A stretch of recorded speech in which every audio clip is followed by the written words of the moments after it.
we're very excited about this summer because we're doing a play called The Right Road to Pontypool, which takes place in your constituency in the city of the Kawartha Lakes in Pontypool.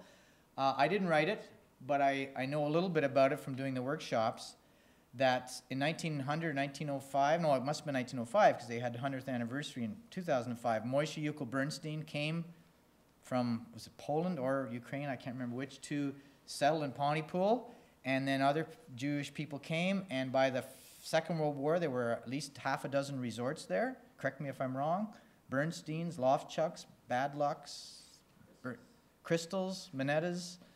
1,000 people were coming on a weekend, and they had these big duck dinners, and they had pools, and they had a synagogue. Anybody here, and a lot of local farmers sold their goods to the community. Does anybody here have any connection or memories of that at all?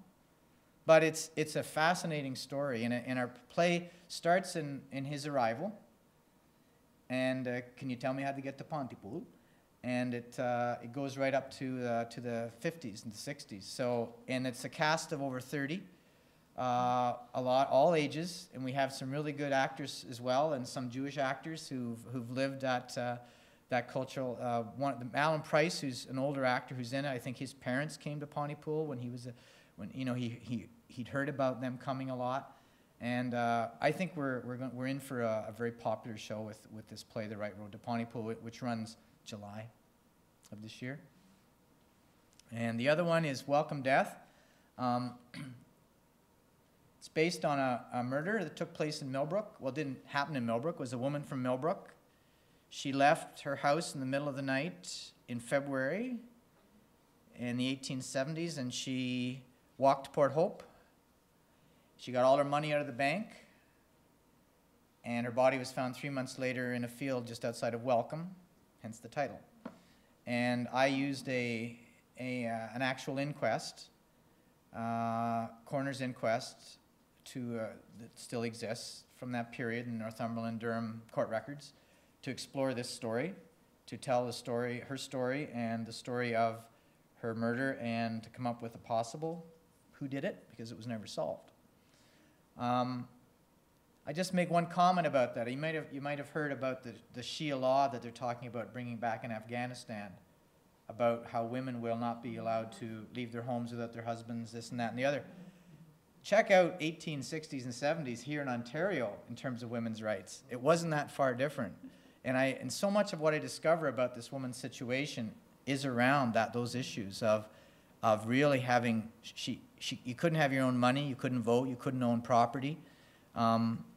Anyway, I think you'll find this show interesting for many reasons, and I'm playing the coroner who investigates the case, and we're doing it in the Meadow site. So you walk back maybe 5-10 minutes, and you sit in this little clearing surrounded by this little woods, and we're having classical music. I kind of used Tchaikovsky was in my head when I wrote the play, so he was composing at that time. So we're having a classical trio, and Justin Hiscox again creating a score for the play. So that's what's happening.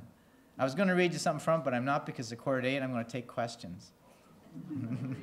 You wanted me to read a little bit? Okay, I'll just read the opening monologue where the coroner comes to the audience, okay? My name is Robert Lawrence Maxwell.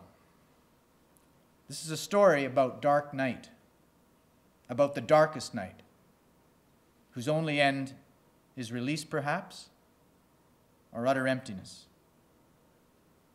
It all began for me on a bright May morning when the local constable knocked upon my door and told me that a body had been found at Jacob's Field. I wasn't in a rush.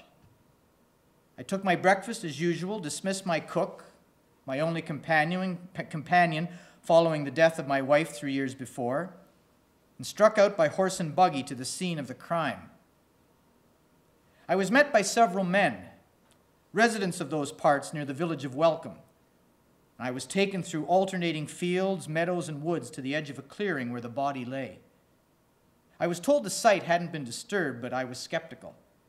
I couldn't imagine the local yeomanry being able to resist poking around. They hadn't touched the body. That was sacrosanct, or taboo, I think the new word is for what is to be shunned unequivocally. As I walked towards the thing, I let my walking stick swish through the grass, through the daisies and the buttercups and the bluebells. My heart was actually light. Not appropriate feeling for the occasion, but now as I think back on everything that's happened since, not surprising. The first face I encountered at the scene was that of the boy who had first espied the body, Jacob's 15-year-old son. The boy appears holding a horse. Oh, the horse appeared to shy. He pricked up his ears, and then I saw a woman lay there. I didn't say nothing and passed by. Then I rode back, and seeing she hadn't moved, I hollered. His face was pale as the tomb, out of step with the May morn, but not with the grisly find. The first impression of the body was the hair, bleached white where it had been exposed to the elements. The body sat rigid. That was the most surprising thing, as if it had been holding on for discovery and release from purgatory. I stood perhaps 10 yards from the corpse where it sat propped like a child's doll. I say it because there was no gender there, no person. But it was at that moment that the hairs on the back of my neck stood stark. On that fine spring morning in the full light of God's creation, there was a heart at work that I didn't yet fully understand. Was it my heart? Was it the other? And I'll leave you there with that because you get a sense of her spirit still kind of inhabiting and having and guiding the coroner to solve the crime. So.